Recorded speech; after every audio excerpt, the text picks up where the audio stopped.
So hello everyone, welcome back to another video. তো তাণ্ডব যে সিনেমা হবে, এই সিনেমাটা পার্টিকুলারলি কিসের ওপর ভিত্তি করে সিনেমাটা হতে চলেছে, এবং শুধুই কি সিনেমার মধ্যে অ্যাকশন থাকতে চলেছে নাকি আদারওয়াইজ আরো কিছু এই সিনেমার মধ্যে আমরা দেখতে পাবো। তো মূলত তোমাদেরকে বলে রাখি যে তাণ্ডবের ফোরকাস্ট এটা কিন্তু ট্রেন্ডিং ওয়াইজ কিন্তু অনেক রেকর্ড গড়ে ফেলেছে।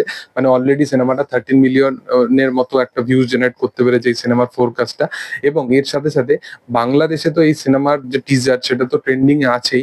এছাড়াও ইন্ডিয়াতেও কিন্তু কিছু কিছু জায়গায় এসবিএফ থেকে যখনই ছাড়া হয়েছিল যে পেজ থেকে, সেখানেও কিন্তু আমরা তাকে ট্রেন্ডিং এ দেখতে পাচ্ছি। এবং এসবিএফ এখন শাকিব খানকে, তুমি ভাবো যে কিভাবে সে তার প্রজেক্ট গুলোর সাথে অ্যাসোসিয়েট হচ্ছে। তার যে প্রিভিয়াস কাজ ছিল তুফান, সেটা কিন্তু বাংলাদেশে দুর্দান্ত ব্যবসা করে, 56 কোটির কাছাকাছি ব্যবসা করে সিনেমাটি।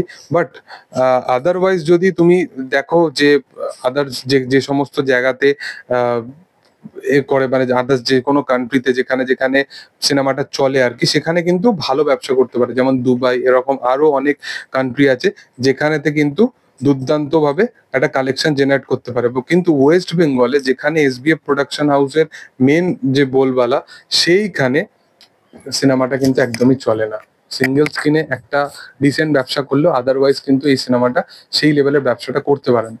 বাট তারপরেও এসবিএফ সেই ভরসাটা কেন দিয়েছে? কারণ জানে যে এই মানুষটার মধ্যে যে পোটেনশিয়াল আছে, এই মানুষটার ছবিতে এখন যদি 10 থেকে 15 কোটি টাকাও যদি এখন ব্যয়বহুল করা হয়, তাহলে পোটেনশিয়াল এতটা আছে যে 100 crore করে ফেলবে। এবং একটা টাইম এমনও আসবে যেদিন শাকিব খান এই যে 10 কোটি 15 কোটির যে বাজেটের সিনেমা হয় না, একটা টাইম আসবে যে সে অ্যাজ এ ফিজ হিসাবে সেরকম কাইন্ড অফ একটা ফিজ ডিমান্ড করবে। তো মানে সেই দিনও দূর নেই তার সিনেমার ক্ষেত্রে। এটাই কিন্তু আপকামিং ফিউচারে দেখা যাচ্ছে। এবং তাণ্ডব শুধুমাত্র অ্যাকশন নয়, পলিটিক্যাল একটা অ্যাঙ্গেল থাকবে সিনেমার মধ্যে, এবং একটা থ্রিলিং ভাইব কিন্তু অবশ্যই সিনেমাটার মধ্যে মেনটেন করার চেষ্টা করা হবে, যেটা সম্ভবত আমরা বেশিরভাগ ক্ষেত্রে রায়ান রাফির ছবিতে কিন্তু দেখে থাকি। রায়ান রাফির যদি তোমরা এই সুড়ঙ্গ বলে ছবিটাও দেখো, সুড়ঙ্গ ছবির মধ্যে কিন্তু যে সমস্ত কাজগুলো ছিল তোমরা পুরোপুরি স্টেজিং বুঝতে পারবে, সমস্ত কিছু বুঝতে পারবে। বাট তারপরেও একটা থ্রিলিং ভাইব ছিল যে আফরান নিশোর ক্যারেক্টারটা এবার করবেটা কি। সেই রকমই একটা সাইকি ক্যারেক্টার বা একটা টেরর গোজের ক্যারেক্টারকে আমরা দেখতে পাচ্ছি তাণ্ডব সিনেমায় শাকিব খানকে। তো সেখানেও আমরা বারংবার এই জিনিসটা নিয়ে ভাবছি যে এই ক্যারেক্টারটা কে, এর ব্যাক স্টোরি কি, সাবিলা নূর তাহলে কে, যাকে এখনো পর্যন্ত দেখা যায়নি।